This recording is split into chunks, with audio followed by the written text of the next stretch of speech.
Hi friends, నా అక్షరాలోచనలు మీతో share చేసుకోవడానికి మీ ముందుకు వచ్చేసాను. One night stand part 12.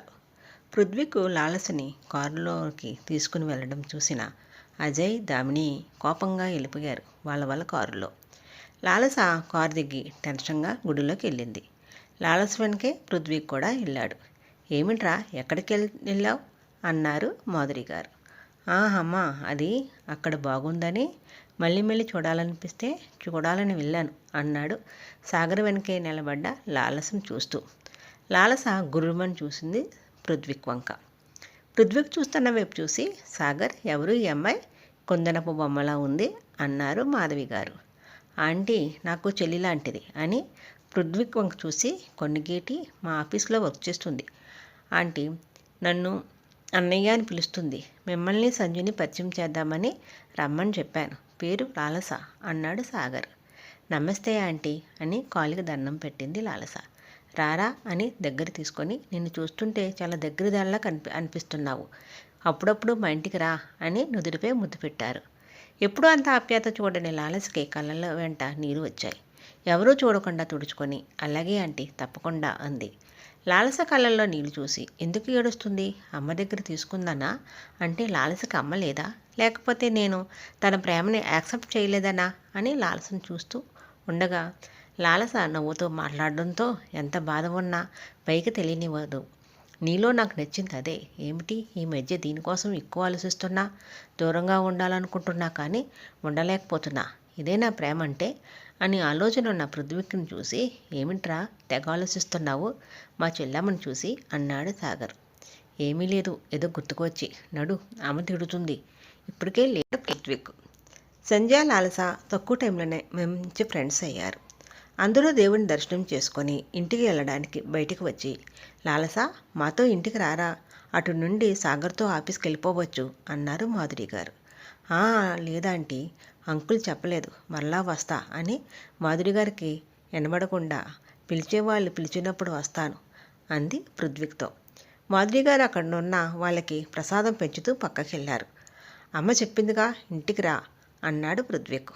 I love you చెప్పు, వస్తాను అంది లాలస. బాస్గా చెప్తున్నారా అన్నాడు కోపంగా.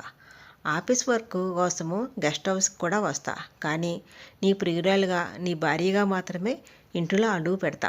ఆఫీసులో కలుద్దాము అని అక్కడే ఉన్న ఆటో ఎక్కి వెళ్ళిపోయింది లాలస. కోపంగా, పొగరు అన్నాడు పృథ్వీక్. లేదన్నయ్య, లాలస చాలా మంచిది అంది సంధ్య. అవును, అలాగే అనుకున్నాం కదా. స్వప్నని ఏమైంది? తరుణ్ని దూరం చేసింది మనందరికీ అన్నాడు పృథ్వీక్ కోపంగా. Shut up Prithvik, just shut up. మనం చెప్పలేదా స్వప్నం మంచిది కాదు అని? వాడు వెనక దాని వెంట తిరిగి వాడు మనకు దూరం అయ్యి మనల్ని ఎలా బాధపడుతున్నాడు.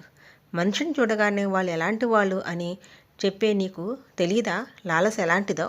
నిన్ను నువ్వు మోసం చేసుకోకు, లాలస మీద ప్రేమ లేదని అని కోపంగా వెళ్ళి కారులో కూర్చున్నాడు సాగర్. మాధురి గారు వచ్చిన తర్వాత ఇంటికి వెళ్ళే వరకు లాలస కోసం మాట్లాడుతూనే ఉన్నారు కారులో. ముగ్గురు సైలెంట్గా విన్నారు తప్ప ఏమీ మాట్లాడలేదు. రోజులు గడుస్తున్నాయి. లాలస మీద ప్రేమను మాత్రము బయటికి పెట్టలేదు పృథ్వీక్. లాలస కూడా పృథ్వీక్ మీద రోజురోజుకి ప్రేమని పెంచుకుంది. అజయ్, దామిని వాళ్ళ ప్లాన్లో వాళ్ళు ఉన్నారు. ఒకరోజు ఆఫీస్ నుండి ఆశ్రమంకి వెళ్ళిన లాలసకి అప్పుడే ఆటో నుండి దిగుతున్న పరంధామయ్య గారు ఒక పాపని ఎత్తుకొని వస్తున్నారు. వాళ్ళని చూసి, అంకుల్, ఏమైంది రూపకి అని కంగారుగా ఎదురెళ్ళి అడిగింది. ఏమీ లేదు అని లోపల బెడ్పై పడుకోబెట్టి బయటికి వచ్చిన తర్వాత లాలసను చూసి, రూప సడన్గా కొళ్ళు తిరిగి పడిపోయింది. హాస్పిటల్కి తీసుకుని వెళ్తే హార్ట్లో ప్రాబ్లం అంట, సర్జరీ చేయాలన్నారు అని చెప్పారు. సడన్గా ఏమైంది అంకుల్? మరి మనకి టైం ఉందా సర్జరీకి అంది లాలస కంగారు పడుతూ. లేదురా, 1 వీక్లో చేయించాలి. మన దగ్గర అంత మనీ కూడా లేదు. ఇంచుమించుగా 10 లక్షలు అవుతాయట అన్నారు పరంధామయ్య గారు. సౌందర్య ఆంటీకి అడిగితే కాల్ చేయనా అంకుల్ అంది లాలస ఫోన్ తీస్తూ. చెయ్యరా, మనకి తక్కువ టైంలో అంత అమౌంట్ ఇచ్చేది సౌందర్య మాత్రమే అన్నారు పరంధామయ్య. వరుసగా 5 రోజులు ఫోన్ చేసినా సౌందర్య ఫోను కలవలేదు. 2 రోజులు సర్జరీ చేయాలి. ఏం చేయాలో అర్థం కాక బాధగా కూర్చున్నారు పరంధామయ్య గారు, లాలస. సడన్గా లాలసకి ఆలోచనతో, అంకుల్ మీరు రూపని హాస్పిటల్లో జాయిన్ చేయండి, నేను అమౌంట్ అరేంజ్ చేస్తాను, ఆపరేషన్ టైంకి అమౌంట్తో వస్తాను అని ఆఫీస్కి వెళ్ళింది లాలస. ఆఫీస్కి వెళ్ళిన లాలస ఎలా అడగాలి?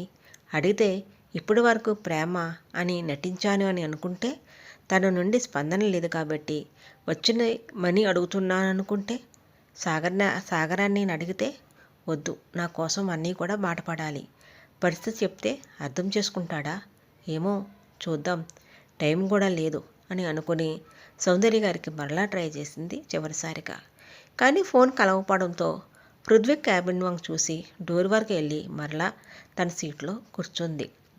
అలా 10 సార్లు అయినా పృథ్వీ క్యాబిన్ దగ్గరికి వెళ్ళడము, తిరిగి తన సీట్లో కూర్చోవడము, ఇదంతా పృథ్వీకు తన క్యాబిన్ నుండి చూస్తూనే ఉన్నాడు. ఇంతలో ఫోన్ రింగ్ అవడంతో లిఫ్ట్ చేసి, అంకుల్ నేను ఆ పని మీదే ఉన్నా, మీరు ఆపరేషన్ చేయించే ఏర్పాట్లో ఉండండి అంది లాలస.